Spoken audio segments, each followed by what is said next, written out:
क्या फर्क पड़ा है रेकी में 21 डेज की प्रैक्टिस करने के बाद? आपको कितना डिफरेंस आया है? सर नमस्ते। मैं मुझे फिजिकल लेवल पे कुछ चेंजेस दिखे जो कि अभी चल रहे हैं, जैसे कुछ पेन रिड्यूस हो रहे हैं। आपके आशीर्वाद से वो 100% भी हो जाएंगे।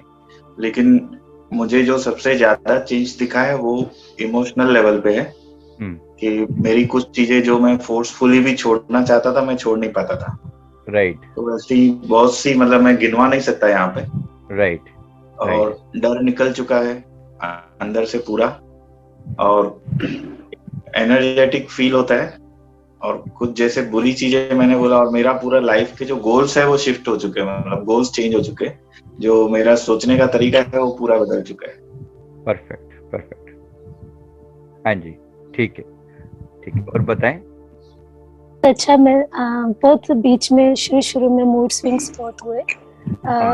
किसी भी बात पर गुस्सा आता था तो आपने पहले ही वार्न किया हुआ था कि ऐसा होगा, तो इसीलिए लेट इट गो किया। बाकी एनर्जी लेवल इंक्रीज हुआ है। थकावट पहले होती थी बट अब बहुत इम्प्रूव हुआ है एनर्जी लेवल पर, और एनर्जी फील भी होती है हीलिंग करते हुए पूरी बॉडी में। और चक्रा पे बहुत फील होता है, बहुत वाइब्रेशन फील होती है। और 7 चक्रास पर काउंट पर, और 7 चक्रास पे, तो बहुत अच्छा एक्सपीरियंस रहा है। Thank you. परफेक्ट, बहुत अच्छे बहुत अच्छे। हो गया है सर, थोड़ा मेरा वेट ज्यादा था तो बहुत दिक्कत हो रही थी, लेकिन वैसे तो कम नहीं हुआ, लेकिन अंदर से ऐसा लग रहा है कि सब जगह पे कुछ पैर के तलवे में थोड़ा थोड़ा सेंसिटिव रहता है। बाकी सर थोड़ा थोड़ा दर्द था घुटने में, वो कम हो गया, बैठ सकता हूँ 2 घंटे तक। राइट राइट, परफेक्ट परफेक्ट, बहुत अच्छे बहुत अच्छे। सर मैं कुछ कहना। हाँ जी बोलो, हाँ जी बोलो बोलो, जल्दी बोलो। सर वैसे बहुत अच्छा फीलिंग हो रहा है, सारे चक्रों पे बहुत बढ़िया सेंसेशन महसूस होती है सर। था इसको कोर्स को आपका जनवरी में किया था, तो अभी मेरा 5th क्लास रह गई थी तो उसके लिए मैं आया हूँ। लेकिन पीछे मैंने जो किया हीलिंग का, इतना अच्छा इफेक्ट रहा मेरे। एक्चुअल में मैंने मेरा क्या थोड़ा एक बार मैंने वो ओरा फोटोग्राफी भी कराया था, तो ये मेरा रूट चक्र काफी इम्बैलेंस था, तो मेरे थोड़ा पाइल्स का भी समस्या रहता था। तो ये रेगुलर हीलिंग करने से वो ऑलमोस्ट आप लगा लीजिए सर माइरेकुलसली 85-90% ऑटोमेटिकली ठीक हो गया। बहुत बढ़िया। तो बाकी क्या कहते हैं, बहुत मतलब एक नेचुरली लगता है कि हाँ एनर्जी फ्लो रहती है, एक आशीर्वाद बना रहता है, और मतलब बहुत अच्छा मतलब फीलिंग्स है सर। ठीक, फायदा दिख रहा है। और मुझे स्लीप की दिक्कत थी, बहुत टाइम से सो नहीं पाते थे सही से, और मॉर्निंग में फिर इसलिए उठ नहीं पाते थे। बट अब वो साइकिल ब्रेक होकर के उसमें बहुत इम्प्रूवमेंट आया है। मॉर्निंग में जल्दी उठ पा रहे हैं और स्लीप में भी बहुत बहुत इम्प्रूवमेंट है। और ग्रेजुअली अपने आप को मॉर्निंग के लिए पुश करते करते अब जल्दी उठ पा रहे हैं।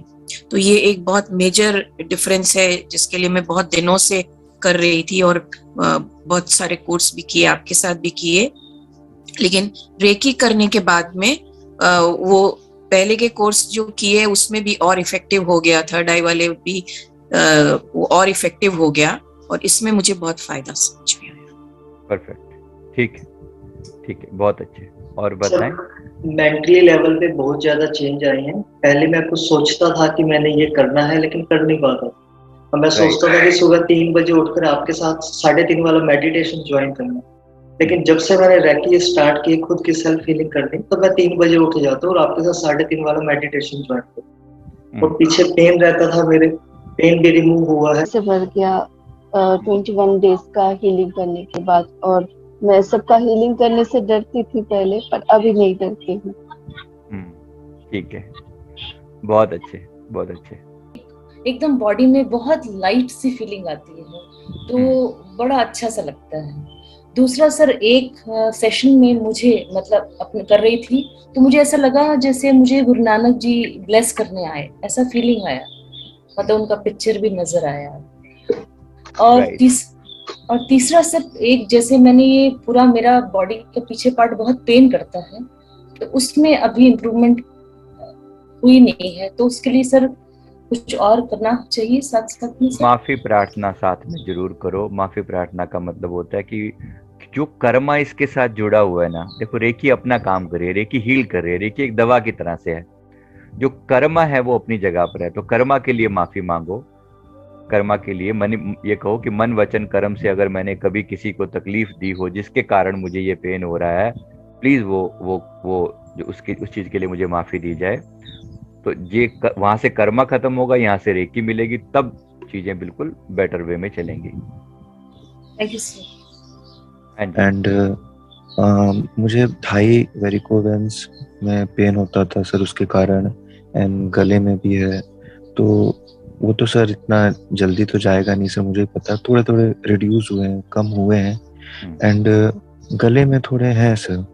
तो जैसे कि आपने बताया कि कर्मा का रहता है, तो मैंने आपके वीडियोस भी देखे थे कि सर एक प्रेयर था, प्रोनाउंसिएशन मुझे याद नहीं है, होप नो नो ऐसे कुछ था सर उसमें, I am sorry please forgive me, thank you, I love you. तो मैं रोज 11 टाइम्स उसको कर रहा हूँ। तो मतलब हाँ सर, अभी मतलब थाई में तो रिड्यूस हुआ है, लेकिन गले में थोड़ा सा मतलब उतना इफेक्टिवनेस मुझे नहीं नजर आया। तो उसके लिए मतलब आपसे बताना चाह रहा था कि इसमें क्या होगा। गर्दन जो हमारा गले वाला एरिया रिस्पॉन्सिबल है, हमारे ईगो से जुड़ा हुआ है, ठीक है। तो अगर गर्दन में पेन रहता है तो जितना हो सके किसी भी मंदिर में या गुरुद्वारे में, किसी भी जगह पर थोड़ी सेवा करें, जहां पर आपको सर झुकाना पड़े, ऐसी सेवा करें, ठीक है सर जी। ये जो सर झुकाने वाला है ना, हमारा सर झुका नहीं था तो कुदरत ने इसको कोई ना कोई सजा की तरह से ये मिली है, कोई गड़बड़ की होगी कभी ना कभी। अब उसके लिए ये होता है कि माफी मांगे, और जो प्रार्थना है ना इसके लिए होती है प्रेयर, जो माफी प्रार्थना है, प्रेयर ऑफ फॉरगिवनेस। इसमें बोलते हैं कि मन वचन कर्म से अगर मैंने कभी किसी को शारीरिक या मानसिक तकलीफ दी हो तो मुझे माफ किया जाए, और साथ ही साथ कुछ सेवा भी ऑफर करी जाए। मतलब जैसे मैंने अभी बोला, इस तरीके से करोगे तो ये थोड़ा टाइम लगेगा। आप मान के चलो कि 21 डेज मुझे कोई भी सेवा करनी है तो ये डेफिनेटली रिड्यूस हो जाएगा, definitely. Okay sir, thank you sir. जब भी किसी को हीलिंग देती हूँ तो भी मुझे अच्छा लगता है। जब भी मैं हनुमान का सेशन या कोई भी अटेंड करूँ तो मैंने गुरु की मांग की थी कि मुझे गुरु चाहिए मेरे जीवन में। अपने समझाने के बाद मुझे पता चला कि गुरु का इम्पोर्टेंस क्या होता है। तो मुझे हर टाइम आपके जो गुरुदेव है वही दिखते हैं, तो मैं वो नहीं जान पा रही कि मेरे गुरु कौन है। मुझे गुरु चाहिए लाइफ में, मैंने सच्चे दिल से मांगी, पर मुझे पता नहीं चला मेरे गुरु कौन है।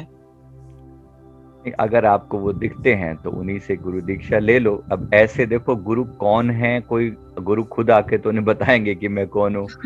आपको मांग है, और अगर आपको उन्हीं के दर्शन होते हैं तो गुरु दीक्षा का प्रोसेस है, वो फॉलो करो। मैंने कल से वापस से 21 डेज की प्रैक्टिस स्टार्ट की है, बिकॉज ना पता नहीं अचानक से ना बहुत आलस सा ऐसे लगने लगे, बहुत आलसी हो गई हूँ।